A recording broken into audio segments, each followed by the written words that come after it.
సుప్రసిద్ధ పుణ్యక్షేత్రం మంత్రాలయంలో శ్రీరాఘవేంద్ర స్వామి మఠం సహకారంతో 11వ అంతర్జాతీయ యోగా దినోత్సవం పురస్కరించుకుని ఆంధ్రప్రదేశ్ ప్రభుత్వం చేపట్టిన యోగాంధ్ర కార్యక్రమంలో శ్రీమఠం ముందు భాగంలోని మధ్వకారిడార్లో యోగాంధ్ర కార్యక్రమాన్ని ప్రభుత్వం ఆధ్వర్యంలో ఘనంగా నిర్వహించారు.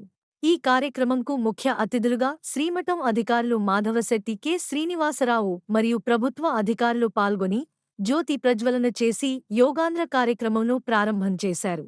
అనంతరం ఈ కార్యక్రమంలో శ్రీరాఘవేంద్ర స్వామి మఠం పీఠాధిపతులు శ్రీ సుబుధేంద్ర తీర్థ స్వామీజీ, వివిధ శాఖల ప్రభుత్వ అధికారులు, ఉద్యోగులు, రాజకీయ నాయకులు, పాఠశాల విద్యార్థులు, ప్రజలు స్వచ్ఛందంగా పాల్గొని యోగాసనాలు వేశారు.